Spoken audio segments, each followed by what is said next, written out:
Science 2 के top 10 very important question जो कि आपको करने ही पड़ेंगे क्योंकि ये बहुत ज़्यादा इंपॉर्टेंट है। सबसे ज़्यादा इंपॉर्टेंट ये 10 क्वेश्चंस है। मैंने बहुत ज़्यादा रिसर्च करने के बाद मोस्ट रिपीटेड या फिर रिपीटेड क्वेश्चंस देखे इसमें। तो ये क्वेश्चंस एक दो बार या फिर बहुत बार रिपीट हो चुके हैं। मैंने यहाँ पर मेंशन भी कर दिया है कि कितनी बार रिपीट हुआ है। तो ये वीडियो बहुत ज़्यादा इंपॉर्टेंट होने वाला है।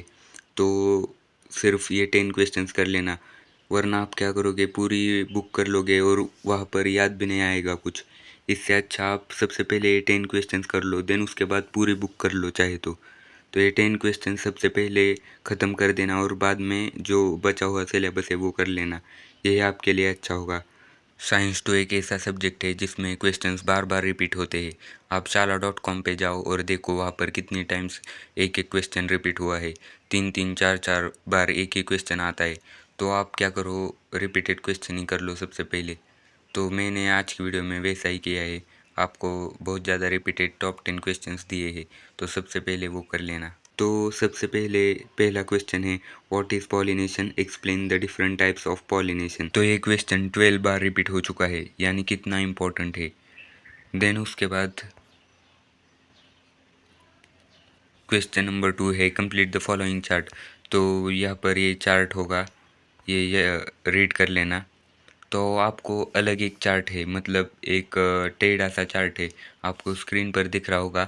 तो आपको इन दोनों में कन्फ्यूजन हो रहा होगा, तो क्या करो, ये जो मैंने लिखा हुआ है चार्ट है वही लिख के आना एग्ज़ाम में, क्योंकि वो जो चार्ट है वो टेढ़ा मेढ़ा मतलब उल्टा किया हुआ है, वो इनकरेक्ट है। और ये जो यहाँ पर है वही सही है, तो आपको वो भी आएगा तो भी ये ही लिख के आना। तो ये याद ही कर लेना चार्ट। देन उसके बाद define heredity, give 2 examples. Then fourth question है, व्हाट आर वेस्टिजियल ऑर्गन्स, और उसके 2 एग्जांपल्स। देन उसके बाद give the importance of variation in survival of species. Then उसके बाद ये भी क्वेश्चन 6 नंबर का, ये 2 टाइम्स रिपीट हो चुका है। तो ये भी बहुत ज़्यादा इम्पोर्टेंट है क्योंकि ये 3 मार्क्स को आ सकता है। ये 3 मार्क्स को आ सकता है क्योंकि ये यहाँ पर 3 पॉइंट्स है और बहुत ज़्यादा सिंपल है। What are vitamins, classify them according to solubility. तो फैट सोल्यूबल होते हैं और वाटर सोल्यूबल, ये 2 टाइप्स हो चुके हैं और उसके एग्जांपल्स आपको पता होंगे या फिर स्क्रीन पर होंगे।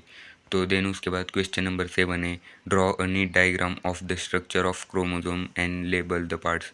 तो यहाँ पर आपको दिख रहा होगा एक, इसमें सेंट्रोमीटर और पी आर्म को लेबल किया हुआ है मैंने।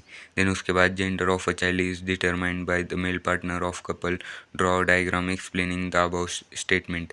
तो ये भी यहाँ पर दिख रहा होगा। देन उसके बाद what are the factors affecting environment, तो ये भी कर लेना। देन उसके बाद 10th क्वेश्चन है, what are the advantages of hydro electric power generation. तो ये भी 2 टाइम्स रिपीट हो चुका है। और होमवर्क के लिए आपको सेंट्रल डॉगमा, ट्रांसक्रिप्शन, ट्रिपलेट कॉर्डन, ये तीनों पता होनी चाहिए। और अगला वीडियो आएगा गिव रीजंस के ऊपर, फिर भी आपको ये पाँचों के पाँचों गिव रीजंस बहुत ज़्यादा इंपॉर्टेंट होते हैं वो दिखा दूंगा। और अगले वीडियो में आपको इसके आंसर्स भी मिलेंगे। तो ज़्यादा से ज़्यादा वीडियो को शेयर करो। और अगला वीडियो में एमसीक्यूज़ पे लाने वाला हूँ, क्योंकि इससे साइंस 2 में आपके, साइंस 2 एक ऐसा सब्जेक्ट है कि जिसमें क्वेश्चंस बार बार रिपीट होते हैं। तो एमसीक्यूज़ भी बहुत बार रिपीट हुए हैं इसमें, 3-3 बार कई कई एमसीक्यूज़ आ चुके हैं। तो ज़्यादा नहीं होंगे, 10 क्वेश्चंस होंगे। तो मैं वीडियो बना दूंगा, उस पर कमेंट कर दो।